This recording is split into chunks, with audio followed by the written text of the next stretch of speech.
BYU and Cincinnati. I am on hand in Provo, Utah. I was at the soccer game last night between BYU and Cincinnati. I mean, I love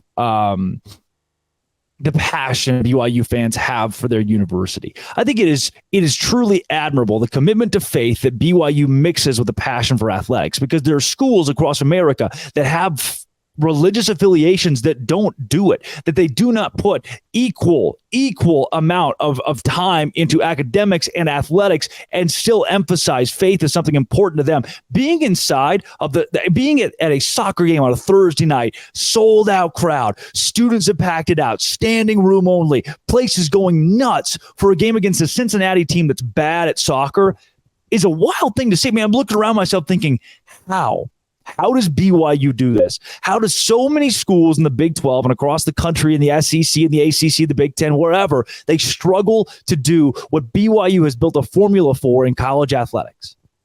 And I get you're thinking, oh, this guy's just fawning over BYU. Well, no, if you saw it yourself, if you've seen it, you know what I'm talking about. You get there and you go, wow.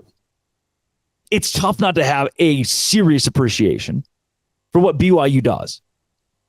And that is put butts in seats. They're engaged with the game and to each other. That was funny.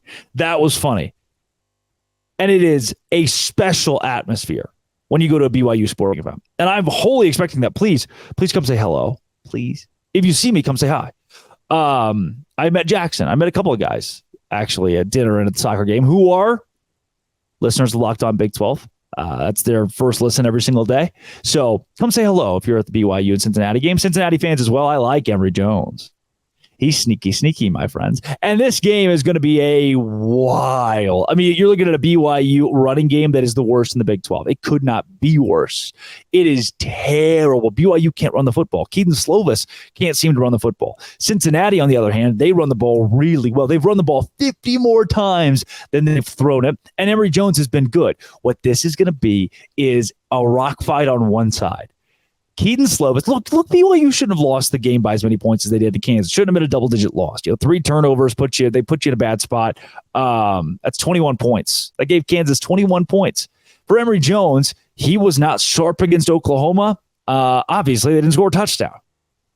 He is not going to be leaned on this week for Cincinnati. They're going to run the ball constantly. What might happen in this game is Emory Jones and Cincinnati lead a 5-minute scoring drive of 75 yards where they run the ball 8 plays out of the 10, and then BYU gets the ball and scores on 3 passing plays. Not to say Cincinnati's pass defense is horrendous at all. They allow 228 yards per game. That's pretty good. Look at their opponents, though. A reeling Pitt team, Eastern Kentucky, Miami of Ohio. Those 3 squads, we're still excited about that Pitt win. Be sure. But that Miami Ohio game was a loss. The Oklahoma game, they only had 6 points. The defense was good against Dylan Gabriel. The defense was good all across the board. I think this is a Cincinnati defense that's going to scare a lot of people. That's a Keaton Slovis. Some of his throws have looked real sharp. BYU's going to have to throw the ball. Yeah, I've heard people say that BYU's got to rush for 150 for them to win this game. There's no way in hell BYU rushes for 150. If BYU does rush for 150, of course they win this game by 21 points. They can't run the ball right now. You got to throw it with Keaton Slovis. Trust his arm, and BYU can win this game. They're at home. It's a home night game on a Friday night on conference weekend. If you know, you know. BYU wins it by 10, maybe 11, 35-24. 34-23. Funky scores. Baylor UCF. Blake Shapen, John Rice Plumlee, Timmy McClain, Sawyer Robertson. Who knows? A couple of guys named Richardson running the football. UCF puts up 565 yards per game on offense, 304 yards passing, and a whopping 260 yards rushing. Baylor's pass defense is not bad. Pretty good. 204 yards allowed per game. Run defense, terrible. 171 yards allowed per game.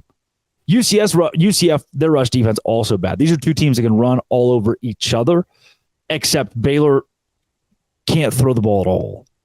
UCF can at least throw the ball with either Timmy McClain or John Rice Plumlee, whoever plays. UCF wins this game by so many points, it's unfathomable. UCF, I'll be in the house. Come say hi to me there, too. I will be sleep deprived because my flight's at like 7 a.m. Saturday from Provo to Orlando. Come say hi.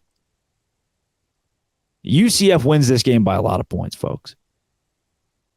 Sorry, Baylor. 1-4. But give me a reason that Baylor should win, you know? Give me like, oh, this is why Baylor can do it. Sorry. None of that. But there is a whole lot of Locked On Big 12. I love it. I love being on the road. I've been to a Big 12 game every week so far. This is my 5th straight week. 6 Big 12 games in 5 weeks.